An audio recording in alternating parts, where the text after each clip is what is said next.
Vous savez, à la base, Temacom, on entend par là technique d'électricité et maintenance associée au commerce des matériaux électriques. Temacom fait beaucoup de choses. Comme l'acronyme et la définition disent, en fait, Temacom, c'est d'abord tout ce qui est prestation de services en matière d'électricité. C'est pourquoi d'ailleurs nous parlons de technique d'électricité. Donc, à cette technique d'électricité, il y a aussi la maintenance. Puisque quand on fait une conception et tout, quand on fait un travaux neuf, après il faut faire la rénovation et tout. Il y a la maintenance. Et à côté de la maintenance, il y a aussi le commerce, le business que nous faisons. Mais du coup, Temacom aujourd'hui, vu sa vision de base, aujourd'hui, nous sommes dans un autre dynamisme. Au départ, nous voulons juste faire les prestations de services, tout ce qui est technique d'électricité, faire les travaux, faire un peu de commerce. Mais aujourd'hui, à tout cela, nous proposons, par exemple, des travaux qui puissent permettre aux usines, par exemple, quand nous prenons des équipements de condamnation-consignation, au Togo, par exemple, il y a beaucoup de ces entreprises-là qui méconnaissent ce qu'est les équipements de condamnation-consignation. Quand tu prends par exemple le rapport de l'Organisation internationale du travail de 2015, il est dit que chaque 15 secondes, il y a un ouvrier ou bien un technicien qui meurt sur un site. Alors pour pallier à cela, les équipements de condamnation-consignation, par exemple, sont beaucoup plus à utiliser lors des travaux de maintenance ou lorsqu'il s'agit de faire des maintenances. Donc du coup, nous faisons certains lobbying auprès de ces usines-là pour faire valoir ce qu'est les équipements de condamnation-consignation, puisque quand la vie des ouvriers est mise en danger, d'abord c'est toute une chaîne qui est bloquée. Nous avons commencé par réfléchir un peu sur les déchets. Les déchets que les équipements électriques produisent. Nous nous sommes dit que bientôt, nous allons commencer par faire la gestion de ces déchets-là. Donc, chaque jour, nous innovons. Chaque jour, nous réfléchissons. Chaque jour, de nouvelles idées arrivent. Et on s'est dit, eh bien, tiens, comment est-ce qu'on peut satisfaire plus les clients? Vous n'êtes pas sans savoir que quand les clients paient les équipements, je veux prendre juste un exemple. Supposons que c'est une ampoule. À la fin de vie, à la fin de vie de l'ampoule, la plupart des clients, qu'est-ce qu'ils font? Ces clients-là, ils jettent ces ampoules-là, ou bien c'est dans les ordures. Or, ces ampoules, il y a des équipements de condo et toutes ces choses-là qui sont des équipements qu'on appelle les D3E, déchets d'équipements électriques et électroniques, qui sont dedans. Et du coup, vous allez voir que ce sont ces équipements-là aussi qui polluent l'environnement, puisqu'ils sont toxiques. Donc, nous sommes en train de réfléchir sur ce paramètre-là, voir dans quelle mesure nous pouvons proposer une solution de ristourne ou bien de réduction de prix à chaque client qui, par exemple, après que l'ampoule serait déjà utilisée ou bien l'équipement serait déjà utilisé, qu'on puisse nous faire le retour. Là, nous allons nous en charger puisque bientôt, s'il plaît à Dieu, nous allons commencer par faire de ces produits-là un traitement de haut niveau, faire le recyclage. À part cela, Temacom fait aussi les travaux. Nous proposons des travaux, comme je l'avais dit, des travaux que ce soit en électricité, en plomberie, en climatisation, à nos clients. À part les travaux que nous faisons, nous allons aussi distribuer tout ce qui est équipement informatique. Donc les gens peuvent du coup commencer aussi par nous consulter sur les équipements informatiques. Anani Kotogbe d'ailleurs, c'est un technicien supérieur qui a eu une formation en électrotechnique. J'ai d'abord eu le bac F3, le bac électrotechnique au lycée d'enseignement technique et professionnel de Lomé, à Didegomé.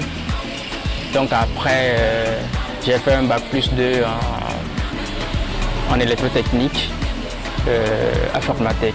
Je l'ai fait à Formatec. Donc après ces 2 ans-là, nous nous sommes lancés d'abord à la recherche de l'emploi. Ce que nous avions fait sur beaucoup d'années. Mais comme nous avions toujours eu cet engouement-là de créer une entreprise, je me rappelle quand j'étais au lycée, moi je disais toujours aux camarades que je ne vais pas travailler sous quelqu'un. J'avais l'habitude de le dire, que moi je ne veux pas travailler sous quelqu'un, je préfère faire l'entrepreneuriat, quelque chose comme ça, que je trouve que je suis beaucoup plus à l'aise dedans.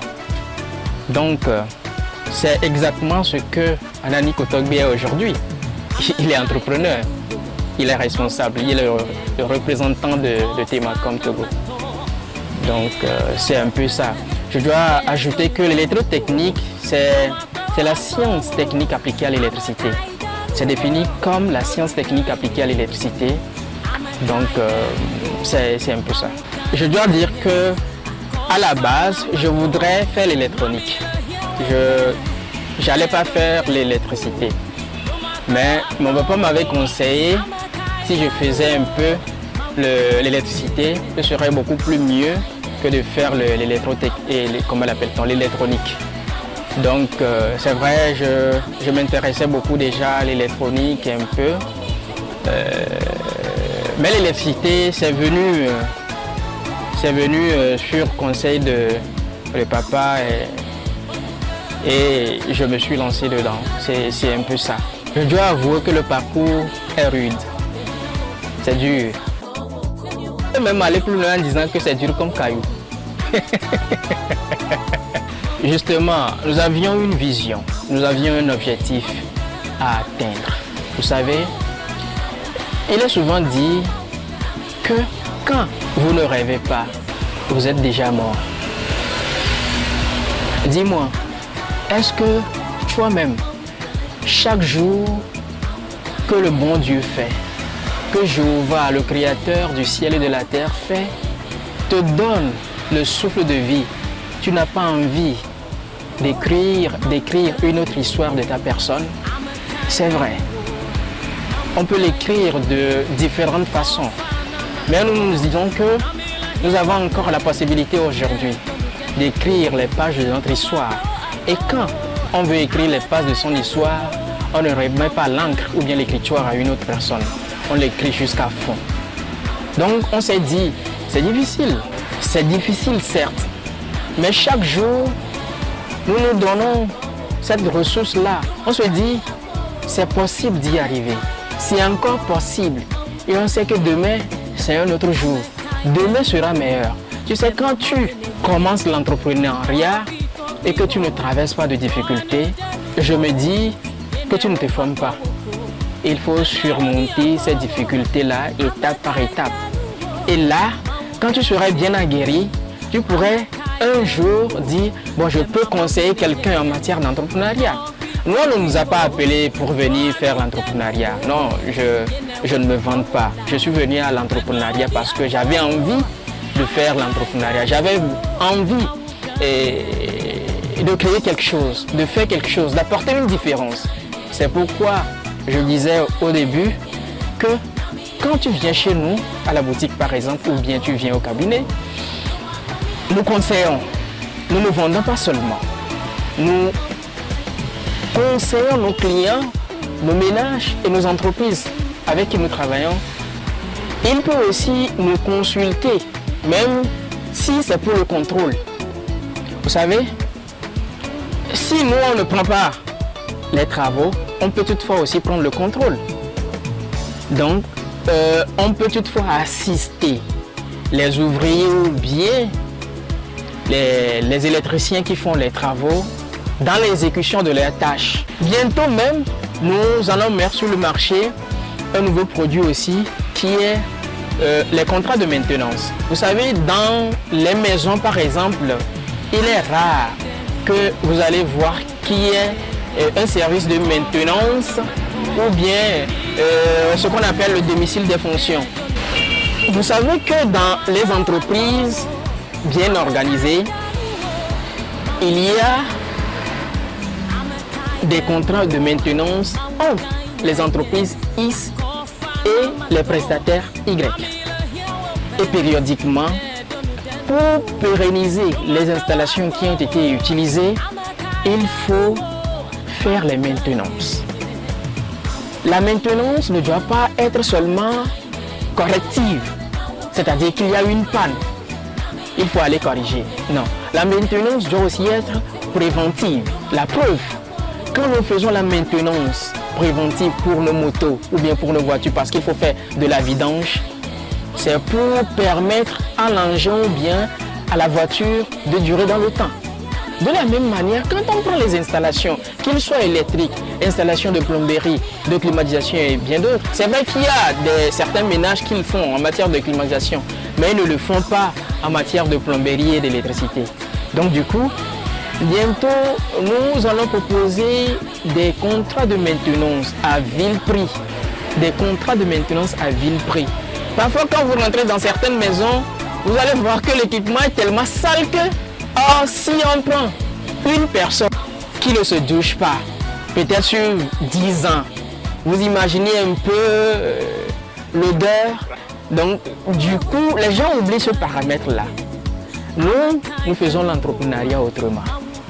Je pense que c'est d'ailleurs ce qui crée notre différence par rapport à d'autres personnes qui sont sur le terrain. Je dirais plutôt que les gens, que les ménages, que les entreprises nous essayent. Ils verront certainement qu'il y a une différence.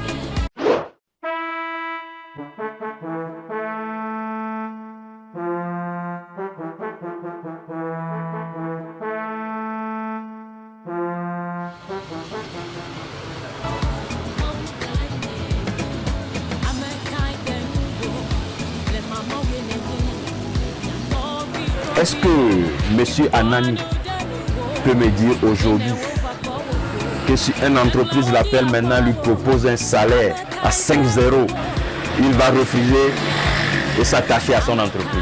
Tu sais, on ne fait pas l'entrepreneuriat parce qu'on t'a dit de faire l'entrepreneuriat. Ou bien on ne devient pas entrepreneur parce qu'on t'a dit va faire, on va te donner du chantier ou bien on va te donner du marché. Nous sommes venus à l'entrepreneuriat par gré. Vous savez, quand tu fais un métier et que cela ne te donne pas de la joie, c'est plus du travail que tu fais. C'est plus du travail que tu fais. L'entrepreneuriat, ça nous passionne. Tu vois un peu? Donc si j'avais démissionné de là où j'étais pour rentrer en entrepreneuriat et que aujourd'hui je trouve de la joie, c'est vrai, c'est pas encore ça. Mais je t'assure que la joie que je retrouve aujourd'hui, c'est plus nécessaire et plus important pour moi que d'aller travailler sous quelqu'un. Alors là, je ne savais pas qu'il y avait démissionné quelquefois pour venir créer ton entreprise. C'était un peu ça. C'est vrai que j'étais stagiaire. J'étais stagiaire, j'avais déjà fait un an dans l'entreprise et déjà les situations, c'était pas encore ça. On voulait nous reconduire par rapport au stage et tout. Comme j'avais aussi la vision d'être entrepreneur, bon, je me suis dit, je ne vais pas perdre mon temps chez cette entreprise-là. Il faut du coup créer le déclic. Il faut affronter la vie autrement. Donc moi j'avais démissionné comme ça. On devait reconduire le stage que je faisais, le contrat. On devait même m'envoyer à Cotonou pour ça. Mais j'ai refusé tout ça et puis bon, je suis revenu réfléchir et lancer Temacom. C'était un peu ça. Et Temacom aujourd'hui comptabilise combien d'années? 6 ans. 6 ans. Est-ce que aujourd'hui là où tu es, Si c'est à refaire, est-ce que tu le referas ou tu vas rester là-bas? Je le ferai encore mieux. Ah bon? Je le ferai encore mieux parce que tu vois, le porteur de vision, le porteur d'idées, à chaque moment, la vision change. La vision grandit. Aujourd'hui, des choses auxquelles je réfléchis par jour n'étaient pas à ces choses-là au prime abord, à la base, comme j'avais commencé. La vision, ça change au fil des années. Je profite pour te dire que bientôt, nous allons lancer l'actionnariat. Si tu veux que Temacom évolue, apporte ton action. Ça va se faire comment l'actionnariat? Comment tu l'appelles? L'actionnariat. L'actionnariat. Parce que nous n'avons pas l'habitude ici en Afrique de parler d'action. Je l'appelle l'entrepreneuriat tournant. L'entrepreneuriat tournant, c'est propre à moi. Si par exemple, c'est un concept propre à toi. Si par exemple, il y a une entreprise X et Y qui sont là. Si par exemple Temacom est actionnaire chez X et que Temacom est actionnaire chez Y, si d'aventure les activités de Temacom à un moment donné ne bougent plus tel que ça devait être, parce que chez l'entreprise X et Y, ils ont une saison florissante. Parce que moi j'ai investi chez eux, je pouvais prendre le rendement ou bien le ristourne ou bien le bénéfice que j'aurais de là pour fructifier mon action ou bien l'évolution de mon entreprise chez Temacom. C'est un peu ça le concept de l'entrepreneuriat tournant. Et si eux aussi ils ont investi chez moi, cela est bilatéral ou trilatéral. Donc du coup c'est un cercle tournant qui permettra aux entreprises d'évoluer mais dans la main ensemble en même temps. C'est un peu ça. Explique-moi bien, je ne comprends pas. Monsieur Anani est dans l'électrotechnique. Oui. Maintenant, il peut aller investir dans l'agroalimentaire, par exemple. Pourquoi pas? Et maintenant, comment ça va se faire? Regarde par exemple, l'agroalimentaire, pour tourner leur machine, l'actionnariat ne sera pas forcément en termes financiers. Il y a certainement l'argent, mais il y a aussi la compétence et l'équipement que nous fournissons. Pour tourner l'usine de l'agroalimentaire, si moi j'ai un équipement, ou bien un produit, ou bien un service à rendre à l'entreprise d'agroalimentaire, tu vois du coup qu'ils seront obligés de me consulter. Moi je leur fais leur facture. Si par exemple moi, je devais consommer un produit chez eux qu'ils fabriquent, je préférerais consommer le produit là chez eux et non chez une autre personne. Donc ça devient de l'action, par exemple en intelligence, en service et sur le moyen financier. Et tu penses que c'est possible? C'est possible. C'est possible. Tu sais, chez les juifs, avant qu'un juif n'aille payer chez quelqu'un qui n'est pas juif, c'est parce qu'il n'a pas trouvé le produit ailleurs. Chez un de ses frères. Chez un de ses frères. Pourquoi pas nous ici? On ne peut pas le faire.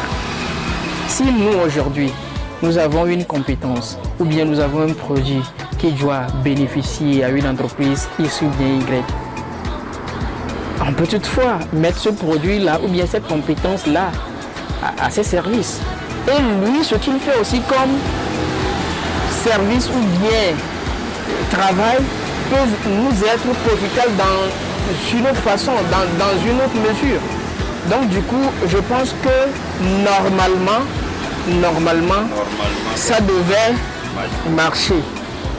Mais on est là-dedans. C'est des idées qui viennent à l'esprit. On se dit, bon, pourquoi ne pas encore peaufiner un peu dedans, puisque tu vois que demain, l'entreprise doit être faite, doit être dirigée autrement.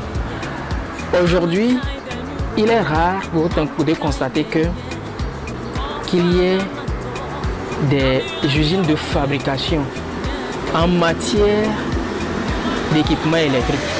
On n'en a pas vraiment au Togo. Ça, c'est la vérité. On n'en a pas vraiment au Togo. C'est vrai que il y a certaines usines dans la zone portuaire et dans la banlieue nord du Togo et autres qui font des fabrications. Par exemple, tu vas voir les tuyaux, et certains câbles et tout. Mais à ma connaissance, présentement, il n'y a pas d'entreprise qui fabrique les ampoules et certains autres produits. Tu vois? Or, chez toi, quand tu paies le câble, quand le technicien vient te faire le travail, au finish, quand tu fais tout, s'il n'y a pas d'ampoule, le travail restera là-bas. Donc c'est la lumière imposante en fait, mais ça ne se fabrique pas. Pourquoi ne pas instaurer quelque chose comme ça? Moi j'ai envie, je rêve de créer une usine de fabrication d'ampoules aussi. Une usine de fabrication de projecteurs LED. Tout est importé. Tu vois un peu? Tout est importé. Et si on devait faire quelque chose comme ça, pourquoi ne pas appeler d'autres personnes? On a besoin de vos fonds. Venez, assistez-nous, essayez-nous pour voir si nous sommes capables. C'est-à-dire l'entrepreneuriat, c'est du risque. Hein? C'est du risque que tu prends. Parfois, tu es sûr que ça va réussir. Mais il peut arriver que ça ne réussisse pas. Mais ça ne veut pas dire que tu vas prendre ce lieu de couchette là comme lieu de repos. Là où tu es tombé, tu ne le prendras jamais comme un lieu de repos. Tu dois te relever. C'est un peu ça. Est-ce que tout le monde peut entreprendre? Est-ce que tout le monde est appelé à entreprendre? Bien, c'est seulement il y a certaines personnes qui sont capables de faire. Tu sais, il y a certains qui sont nés entrepreneurs. Il y en a d'autres qui ont appris avec le temps. Il y a d'autres personnes, sans te mentir, ils ne le feront pas. Ils ne peuvent pas le faire ou bien ils ne le feront pas. Ils n'ont pas l'aptitude. Ils n'ont pas l'aptitude de le faire. Et certains, ils n'ont même pas envie d'entrer dedans parce que ils n'ont pas cet engouement pour l'entrepreneuriat. Je profite de l'occasion pour dire que réussir, c'est possible. Réussir, c'est possible. Tu sais, le chemin de la réussite est jonché de beaucoup d'épines. Et réussir légalement, c'est possible. Légalement? Oui, c'est possible. Tu vas souffrir. Tu vas souffrir. Mais tu sais, quand tu t'efforces, quand tu te donnes, quand tu travailles et tu ajoutes un peu de stratégie là-dessus, à un moment donné, même Dieu est obligé de te faire évoluer. J'ai rencontré dans mes sorties des jeunes qui ont rentré dans l'entrepreneuriat il y a plus de 10 ans, mais qui n'arrivent pas à s'en sortir à cause de certaines choses. Il y a un jeune qui est allé jusqu'à dire qu'il n'est pas possible de réussir légalement en Afrique. Qu'est-ce que tu peux dire à ce jeune-là? Tu sais que l'honnêteté de nos jours est devenue une denrée rare. Et si on devait être honnête d'abord envers nous-mêmes et envers nos prochains, nous aurons un Togo de demain qui évoluera sur une autre facette. Nous, à un moment donné, il y a certains qui nous ont aidés. Il y a même je ne vais pas oublier le gouvernement à un moment donné qui nous a aidés. Je profite de l'occasion. Vous avez aidé par le biais de quel mécanisme? Le FAEJ, par exemple, moi, m'a aidé. À un moment donné, j'ai bénéficié d'un financement de FAEJ. Il faut être honnête pour le dire. Je voudrais dire que ça nous avait fait du bien. Mais depuis, on attend encore d'autres accompagnements qui doivent venir. Donc, on est disposé pour tous ceux qui et celles qui veulent bien nous aider dans ce que nous faisons. Nous savons que c'est possible de réussir, mais légalement. Nous sommes en train d'écrire les pages de notre histoire et nous voudrons bien l'écrire. Donc, vous avez besoin de tous ceux et celles qui veulent réellement nous aider à écrire ces pages-là. Donc, je profite de l'occasion aussi pour dire merci à tous ceux et celles qui, dès le début, ont continué toujours par nous soutenir. Je n'oublierai pas mes parents, je n'oublierai pas des amis intimes. Ils se connaissent. C'est l'occasion. Je ne vais pas citer quelqu'un, ne pas citer l'autre. Mais ils se reconnaîtront. Temacom est situé à Didogomé, précisément sur le boulevard Fort-Niassingé.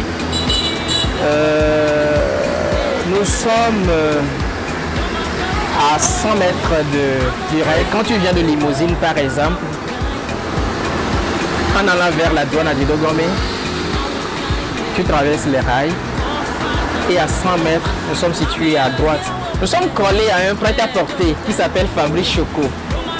Donc c'est un peu ça, Temacom. Répondez à quel numéro? 00228 91 23 82 56. S'il y en a qui veulent nous écrire par mail, c'est temacomland@gmail.com. Et si c'est par poste, nous sommes au 21 BP 140 Lomé 21.